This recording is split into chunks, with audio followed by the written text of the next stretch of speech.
Bonjour à toutes et à tous, bienvenue, c'est Smart Impact, l'émission de la RSE. Vous connaissez ces trois lettres, responsabilité sociale, sociétale et environnementale des entreprises. Mon invité aujourd'hui, c'est Karine Kroos, la directrice de l'engagement de Carrefour, avec elle on va détailler les actions du groupe en matière de RSE, du bio aux heures silencieuses pour les clients souffrant de troubles autistiques, en passant par le déploiement de bornes de recharge électrique dans les parkings des hypermarchés. Pour le débat de ce Smart Impact, je vous propose de parler des fondations philanthropiques. On est à mi-chemin entre la philanthropie et l'investissement, ou comment aider des associations à grandir. On va prendre les exemples de Ring Capital et de Connexio. Et puis dans notre rubrique consacrée aux startups éco-responsables, on va découvrir ensemble Trizy et ses événements zéro déchet. Voilà pour les titres, c'est parti, 28 minutes de Smart Impact.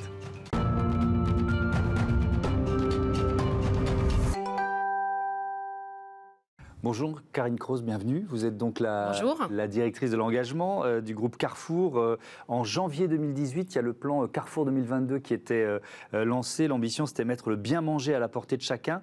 Ça veut dire quoi, le bien manger ? Alors le bien manger, on l'a mis après dans notre raison d'être, c'est la transition alimentaire pour tous. C'est-à-dire qu'on veut passer à des modèles alimentaires plus vertueux, plus sains, plus équilibrés, plus respectueux aussi des pratiques agricoles pour tous, c'est-à-dire avec un critère d'accessibilité prix, que ça soit accessible à tous.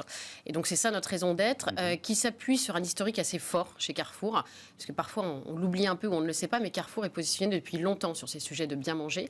En 92 par exemple, c'était l'époque du sommet de Rio de Janeiro sur le développement durable. Tout le monde se demandait ce qu'était le développement durable. Carrefour inventait les filières qualité Carrefour, qui sont désormais un marqueur fort chez nous, de produits qui sont produits sans pesticides, avec des pratiques agricoles durables. En 92, on a lancé le bio aussi, le premier pain bio. Ça fait 30 ans qu'on en fait chez Carrefour, donc on a été très précurseurs. Et l'idée de notre PDG Alexandre Bompard était évidemment de continuer et de renforcer cet engagement sur la santé, sur l'alimentation. Et donc c'est pour ça qu'il a lancé le programme en 2018 qui s'appelle Act for Food, s'engager pour une alimentation accessible, de qualité à tous, avec plusieurs grands marqueurs qu'on a déclinés, qu'on a développés depuis 2018. On rentrera un petit peu dans le détail, notamment du bio. Mais pour vous, c'est quoi ? Si on parle de RSE, c'est un vecteur de business, d'efficacité, de croissance d'une certaine façon. On doit l'intégrer comme ça ? Exactement. Alors moi, je suis vraiment convaincue que la RSE doit créer de la valeur, ça doit créer du business. Sinon, je pense que quelque part, la RSE court à sa perte. Si jamais on se dit que c'est de la philanthropie ou du mécénat, ce qui a pu être le cas au début de la RSE, dès qu'il y a une crise, comme la crise actuelle, on pourrait être tenté de réduire les budgets. Le seul moyen que la RSE soit viable dans la durée, c'est qu'elle crée de la valeur. Et nous, chez Carrefour, c'est vraiment notre tropisme, notre ADN, d'essayer de faire de la RSE qui crée de la valeur. Je vais vous donner un exemple, par exemple, la lutte anti-gaspillage alimentaire. Je pense que le gaspillage alimentaire, on voit bien que essayer de le réduire, c'est une priorité environnementale, écologique, sociétale. Et donc, on le fait beaucoup chez Carrefour et en même temps, on crée de la valeur. On a un exemple, on a un partenariat avec la start-up Too Good To Go, qui est assez connue, qui avait fait la une du Times sur les 50 start-up les plus innovantes. On commercialise des produits dans des paniers qui arrivent bientôt à expiration. Grosso modo, vous payez 4 €, un panier d'aliments qui en vaut 12, mais dont la date limite de consommation arrive dans 2 jours. Donc évidemment, ça évite de jeter des aliments qu'on aurait jetés. Ça permet à des gens d'avoir accès à la nourriture, auxquels ils n'auraient peut-être pas eu accès.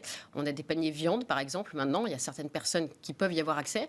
Et puis le patron du magasin, qui au départ était peut-être un peu réticent à se dire pourquoi je vais aller faire ça, et ben il voit des gens qui viennent au magasin acheter le panier Too Good To Go et qui en même temps ont oublié d'acheter une brique de lait, un peu de beurre, et qui l'achètent chez nous plutôt que chez un concurrent. Et donc nous, c'est un peu la RSE qu'on essaye de développer, de la RSE vertueuse où tout le monde y gagne.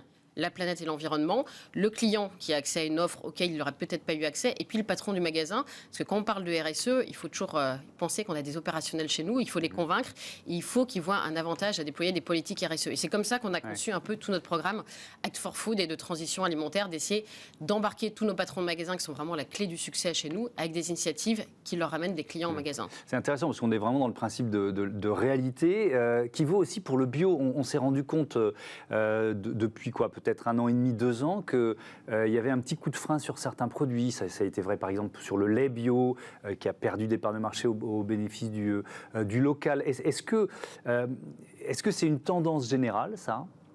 Et si oui, comment vous la contrez ? Alors, c'est une tendance dans la mesure où le bio s'est énormément développé ces dernières années, probablement parce que les consommateurs l'associaient au sujet de santé, de préservation de l'environnement. Et je pense que maintenant, les consommateurs se disent qu'il y a aussi d'autres produits à côté du bio qui peuvent aussi répondre à ces critères-là. Je vous parlais de nos filières qualité Carrefour. C'est pas exactement pareil, c'est pas du bio, c'est de l'agroécologie, mais ça revient un petit peu au même. On voit aussi un sujet qui nous tient beaucoup à cœur, c'est le végétal, tout ce qu'on appelle le vegan. Et là aussi, on essaye d'être leader chez Carrefour du vegan, comme on l'a été pour le bio. D'ailleurs, c'est quelque part grâce à Carrefour qu'on a démocratisé le bio à prix accessible. On essaye de faire pareil pour le vegan. Et là encore, en essayant de concilier un peu tous les critères.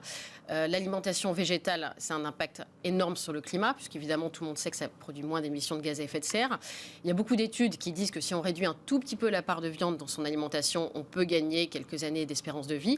Et puis, si demain, Carrefour a l'offre végétale la plus développée du marché, je pense que vous connaissez tous comme moi des parents, des mères de famille, dont généralement les adolescents, les grands-enfants deviennent véganes, eh bien, ils viendront faire leurs courses chez Carrefour plutôt que chez d'autres. Et c'est ça qu'on essaye de concilier, d'avoir à chaque fois l'impact pour toutes nos parties prenantes. D'accord, et donc d'avoir une offre qui soit la plus variée possible. Sur le bio, ça suppose souvent un accompagnement des agriculteurs, des exploitants. C'est un processus assez long. Est-ce que ça veut dire qu'il faut les accompagner en termes de risque, d'investissement? Comment vous fonctionnez par rapport à ça? Nous, on fonctionne beaucoup avec de la contractualisation, qui nous semble être le moyen, quelque part, le plus pérenne, le plus sain d'accompagner les agriculteurs avec des contrats qui leur donnent de la visibilité. Parce que ce qu'on entend tout le temps, et ce qui est vrai, c'est que les gens, les producteurs ont besoin de visibilité. Donc nous, c'est beaucoup de contractualisation qu'on fait d'ailleurs sur la majorité de nos filières. C'est comme ça qu'on donne de la visibilité sur des volumes, des prix, et que les gens, après, peuvent faire les investissements nécessaires et s'engager sur la durée. Ouais. Si je reste sur le bio, le bio qui vient de loin, est-ce que, enfin de l'autre bout de la planète, est-ce que c'est cohérent? Première question. Et deuxième question, est-ce que c'est pas trop compliqué pour un groupe aussi important que Carrefour de contrôler toute la chaîne de valeur? C'est-à-dire d'être sûr, il y a tellement de sous-traitants qui peuvent rentrer en jeu pour certains produits que ça devient quasiment impossible d'assurer le contrôle de la chaîne de valeur. Alors ça, il est vrai qu'on y passe du temps. C'est tout ce qu'on appelle la loi sur le devoir de vigilance, d'essayer de contrôler tout ce qui arrive chez nous, nos fournisseurs directs, nos fournisseurs indirects. On a deux sujets pour répondre à votre question. Un, on essaye d'informer notre client que quand il voit que c'est de la banane bio, il sache que c'est de la banane bio qui vienne de France ou qui vienne d'ailleurs et qu'après il fasse son choix aussi de lui indiquer l'origine.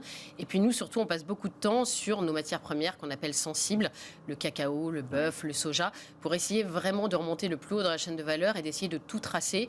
On a beaucoup de projets innovants aussi avec de la blockchain, avec des QR codes. On l'a lancé, ça n'a rien à voir avec les bananes, mais sur du coton. On a du coton bio. Si vous allez en magasin, par exemple, tous les linges pour enfants, toute la layette, vous pouvez scanner le QR code et savoir où est-ce que ça a été produit sur du coton bio. Donc on fait beaucoup cette traçabilité. Évidemment, c'est des gros investissements, ça nous coûte cher, mais on essaye de le développer le plus possible parce que vous avez raison, c'est une question que nous posent beaucoup les consommateurs, d'où ça vient, même si c'est bio, et d'avoir la traçabilité de la chaîne d'approvisionnement. Alors il y a deux autres thèmes, on va essayer d'aller vite. Peut-être sur les économies d'énergie en ce moment. Voilà, une mobilisation générale en France. Les entreprises sont évidemment sollicitées. Comment vous prenez votre part ? Alors nous, on la prend de manière assez massive, j'allais dire. Je pense que dans la grande distribution, ça fait longtemps qu'on était sensible au coût de l'énergie, parce que ça coûte cher chez nous. On s'en doute, il y a évidemment tout ce qui est éclairage qu'on voit tout de suite. Il y a surtout les meubles froids, les meubles où vous mettez vos yaourts, vos surgelés, et puis les centrales de froid pour produire le froid. Donc chez nous, ça a toujours été un sujet de coût, et je pense que toute la grande distribution, c'était engagé depuis longtemps à essayer de réduire le coût.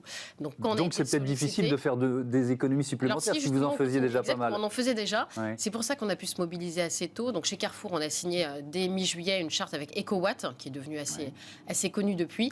Donc on prend l'engagement en cas de surchauffe du réseau cet hiver, soit en cas d'alerte orange de réduire la lumière, le chauffage dans nos magasins, donc ça sera assez visible pour nos clients, soit carrément en cas d'alerte rouge d'actionner nos groupes électrogènes de secours qu'on a dans nos magasins. Et donc tout les magasins Carrefour de France sortent du réseau électrique, ce qui permet d'éviter des coupures chez les particuliers.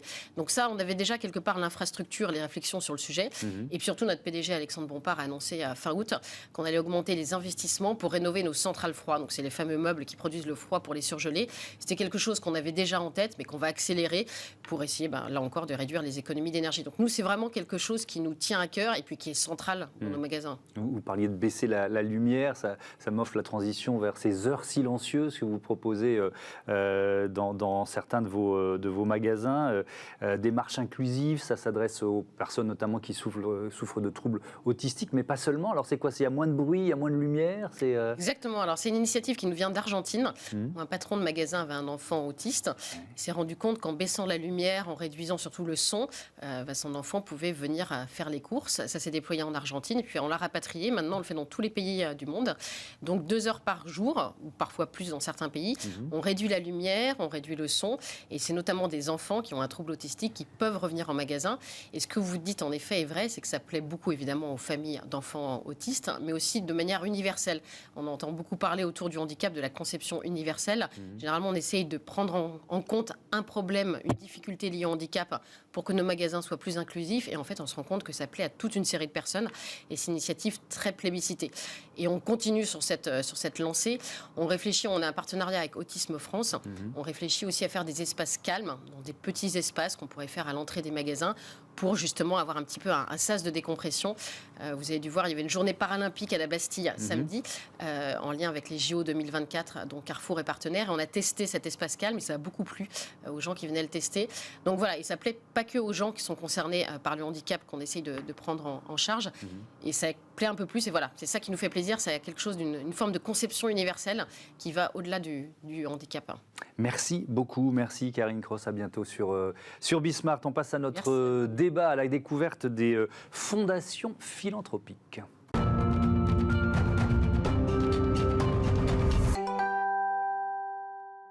Le débat de ce Smart Impact tout de suite avec Nicolas Sellier. Bonjour, bienvenue. Vous êtes le cofondateur de Ring Capital. Jean Guo, bonjour. Vous êtes la fondatrice, la directrice générale de Connexio. Bonjour. Bienvenue à vous aussi.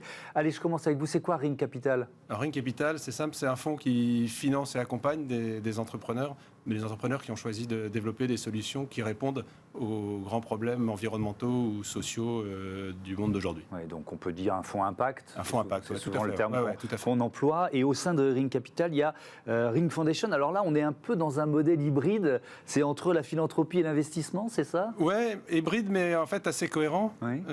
En fait, notre métier, nous, en fonds d'investissement, c'est d'identifier des entrepreneurs à fort potentiel, de les financer sur la durée et de les accompagner.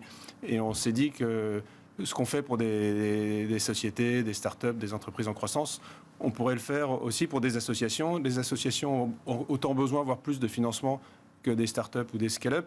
Et les associations, culturellement, les entrepreneurs d'assaut sont souvent un peu seuls, sont souvent très loin de ce monde de la croissance, de l'accompagnement. Et du coup, on s'est dit, on va, en tant que philanthrope, on va donner une partie de nos revenus pour financer gratuitement sur 3 ans des associations. Oui, parce que là, il n'y a pas de retour sur investissement. Il n'y a pas de retour sur investissement. En tout cas, il n'est pas tangible, il est social, mais il n'y a pas de retour sur investissement. Oui. Non, et en plus, on est en pro bono, on est accompagné par la banque philanthropique, la banque transatlantique qui gère tout l'administratif. Donc, 1 euro qu'on met dans le fonds de dotation. Ring Foundation, c'est 1 euro qui arrive dans les assos. Et ce dont on s'est rendu compte, c'est que plus que de l'argent, et ça c'est d'ailleurs la relation à nos discussions avec Jean qui l'ont montré, plus que l'argent, ce que valorisent les entrepreneurs assos, c'est d'être intégrés dans nos parcours, dans nos programmes qui sont destinés aux entrepreneurs classiques. Donc pouvoir les rencontrer, pouvoir avoir accès à des directeurs d'investissement, à nos événements, et beaucoup plus, presque plus valorisés par eux que l'argent qu'on leur donne sur 3 ans. Alors ça, effectivement, c'est une dimension qui est très intéressante dont on va parler, mais je voudrais, Jean Guo, que vous nous présentiez Connexio. C'est quoi le principe, la mission de cette association? Bien sûr, donc Connexio, on est une association et notre objectif aujourd'hui face à des grands constats, c'est de lutter contre l'exclusion numérique. En France, ça concerne 13 millions de personnes aujourd'hui qui sont soit en fait mal équipées, pas connectées, ou en fait ne maîtrisent pas les compétences de base pour faire les démarches administratives par exemple, ou pour aller vers le marché de l'emploi. Donc ça s'adresse aux déconnectés ou à ceux qui sont en difficulté numérique, en France et ailleurs dans le monde aussi. Oui, exactement. Donc en France, on est aujourd'hui sur une douzaine de villes dans plusieurs régions et on a en fait à peu près 2000 apprenants par an. Et au niveau international, on avait commencé à agir avec des acteurs comme les Nations Unies dans des pays, par exemple au Kenya, en Jordanie et au Malawi. sont des formations de combien de temps? Quelques heures, une semaine, ça se passe comment? Donc aujourd'hui, on est sur vraiment tout un processus avec nos apprenants. L'objectif, c'est déjà de diagnostiquer les besoins et en fonction de ça, on va les orienter sur des différents parcours de formation qui peuvent être des modules assez courts de 20 heures jusqu'à des parcours assez intensifs pour former des gens vers les métiers numériques qui vont aller jusqu'à 800 heures de formation. Alors, on va rentrer dans le détail de votre fonctionnement. Vous soutenez Connexio. Peut-être, pourquoi vous l'avez choisi, et puis quel type d'accompagnement? On l'a choisi, par le potentiel du problème et le potentiel de Jean. C'est vrai que ça ne se voit pas forcément, mais Jean fait partie de ces entrepreneurs sociaux qui ont un énorme talent, un très gros potentiel, et c'est vrai qu'il pourrait être à la tête de licorne associative dans quelques années. Ouais.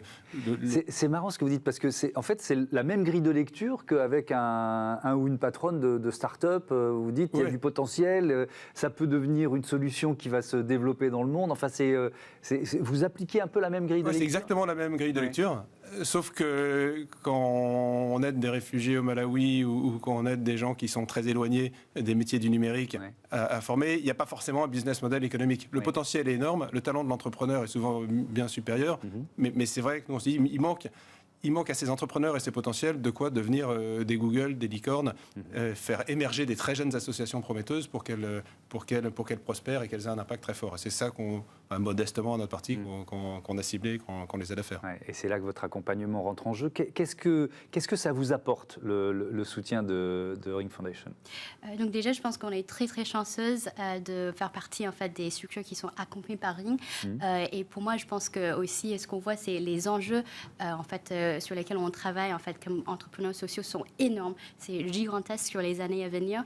Et aussi pour être une structure qui peut justement scaler à des dimensions plus importantes, il faut qu'on soit accompagné. Et pour nous, on croit fortement, on travaille sur les enjeux numériques, qu'on doit avoir les mêmes outils que des entreprises aussi pour être assez performantes, de vraiment être efficaces pour livrer nos solutions. Et donc chez Ring, on a quelqu'un qui nous accompagne, Laurent aussi, sur des sujets vraiment bien que sur des questions, ça peut être RH, sur la structuration de nos équipes, sur des questions aussi de modèle économique à plus long terme, vraiment de nous mettre en réseau, mise en relation avec les autres structures aussi. Ce qu'on trouve super riche aussi avec Ring, c'est que on fait partie aussi, on n'est pas un peu séparés des entreprises, on est vraiment tous ensemble dans ce collectif parce qu'on peut vraiment apprendre des uns et des autres. Et pour moi, je pense que c'est une super opportunité d'avoir des conseils pour le futur.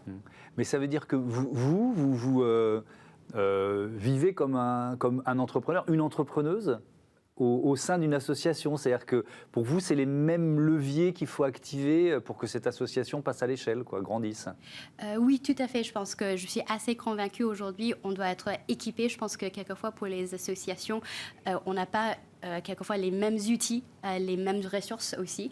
Et je trouve ce qui est génial avec l'accompagnement de Ring, c'est qu'on est mis ensemble avec les entreprises qui ont peut-être dès le départ, on n'est pas sur les mêmes ADN, mais de plus en plus, on va converger et rapprocher de ce monde vraiment qui va nous exiger aussi. Je pense que pour les associations, on a les mêmes exigences pour nous de pouvoir livrer l'impact social et aussi de pouvoir continuer notre croissance. Vous accompagnez Nicolas Sellier. Alors, il y a Connexion, il y a Solinum aussi.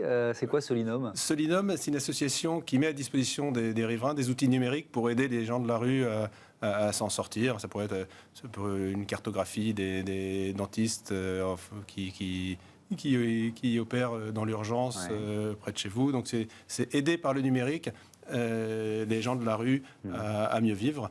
On a aussi une association qui donne des cours de code en centrale de détention pour aider les prisonniers à se réinsérer à la sortie.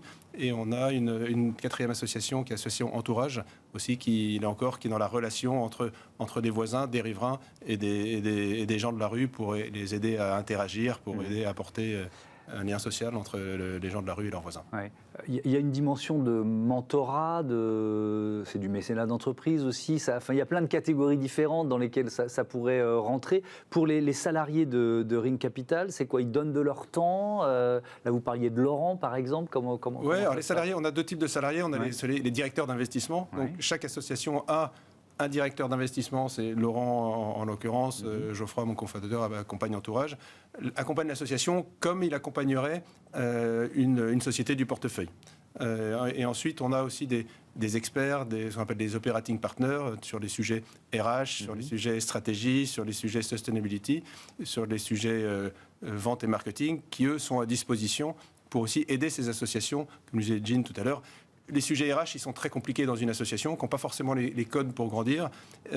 Culturellement aussi, les populations dans les associations ne sont pas forcément aussi facilement gérables que des gens dans des sociétés, dans des entreprises classiques. Donc il y a aussi des spécificités culturelles de valeur à prendre en compte, mais il y a les mêmes problématiques de croissance au sens large. Comment croître de façon durable et la façon la plus harmonieuse possible pour tenir sur la durée. Ouais, et il y a des échanges entre... Enfin, vous croisez ce que vous disiez avec des entreprises, des startups. Alors là, on est dans le business. Il y a des échanges, il y a des bonnes pratiques à partager. Est-ce que vous êtes dans cette démarche-là ?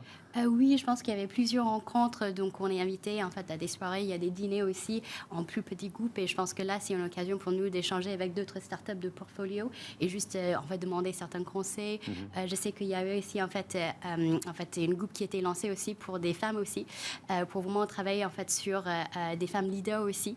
Et en fait, je trouve en fait ces types de conseils, ces échanges très très riches. Est-ce que vous faites face aux mêmes difficultés d'une start-up qui grandit rapidement ?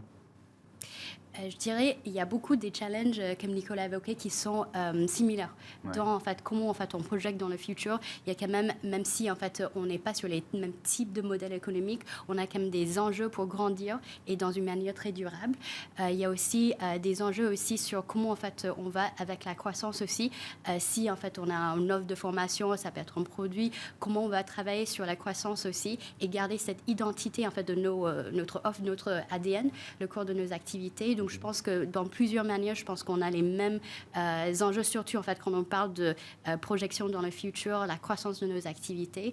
Et je pense pour nous, c'est de pouvoir anticiper ça le plus tôt possible. Alors, il y a cette dimension-là, et puis il y a vraiment les valeurs que vous portez. Vous militez pour la création d'un droit universel à la formation numérique. Ça consiste, il pourrait être inscrit où ? Vous parliez des Nations Unies, c'est quoi cette démarche ? Je pense qu'on est parti de ce constat aujourd'hui parce que comme le numérique, on a vu ça avec la crise Covid, il y a vraiment...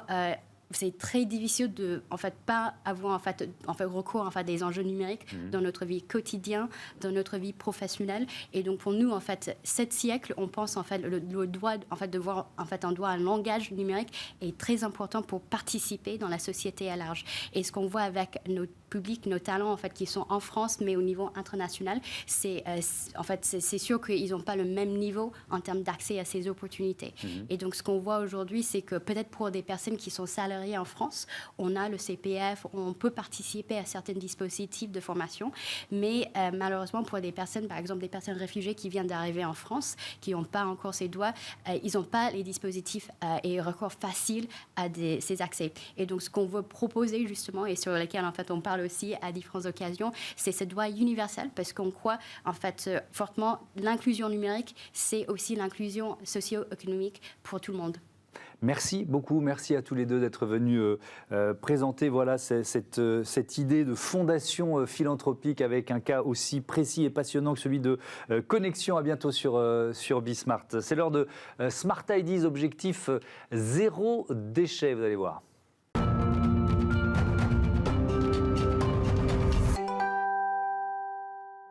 Bonjour Romain Bouillet, bienvenue. Vous êtes le fondateur de Trizy, entreprise solidaire d'utilité sociale, donc agréée ESUS. Votre métier, c'est quoi ? D'aider les entreprises, les événements à réduire leurs déchets ? Bonjour.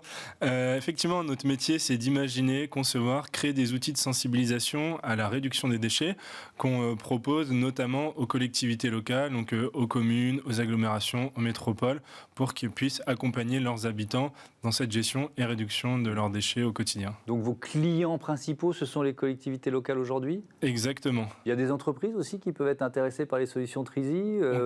Ça fait partie des pistes de développement, c'est ça ? Oui, bien sûr, on commence à travailler aussi, à discuter avec plusieurs entreprises qui ont bien sûr des gros sujets aussi sur le traitement et sur la réduction de leurs déchets, mais c'est vrai que pour l'instant, on travaille principalement avec les collectivités locales. Alors, on va prendre un exemple, parce qu'il y a toute une gamme de solutions assez innovantes que vous proposez. C'est l'exemple de cette escape game que vous avez organisé tout récemment. C'était le 30 septembre et 1er octobre à Poitiers. C'était quoi l'idée déjà ?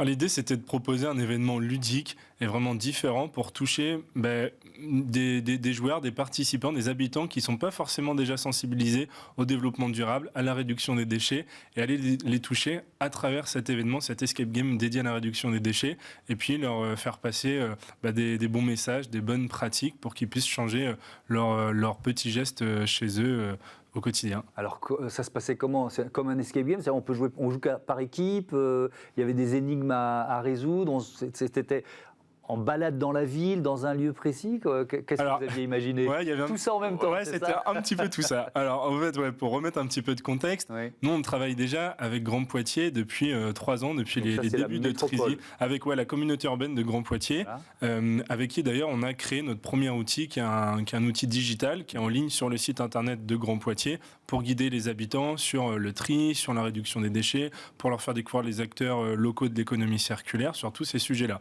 Et un des premiers objectifs d'organiser un événement, ça a été de faire découvrir notamment cet outil digital en ligne sur le site. Et on s'est dit, autant lier l'utile et l'agréable. À titre perso, c'est vrai que de l'équipe Trizy, on aime bien faire des escape games. Donc on a eu cette idée de créer un escape game sur ce sujet-là. Donc comme un vrai escape game dans une salle, il y a une mission. Donc Trizy, notre mascotte, c'est un petit panda en fait. Et donc là, la mission, et c'est le nom de l'événement, SOS Trizy, c'est vous devez sauver Trizy qui a mangé du bambou pollué parce qu'on a un petit peu abusé des ressources naturelles, on a créé trop de déchets et la planète va mal et Trizy est malade. Et donc pour le sauver, vous devez fabriquer un antidote. Et pour ce faire, il vous faut 5 ingrédients. Et ça tombe bien parce qu'on avait réparti en fait 5 énigmes dans 5 lieux à proximité de l'hôtel de ville de Poitiers.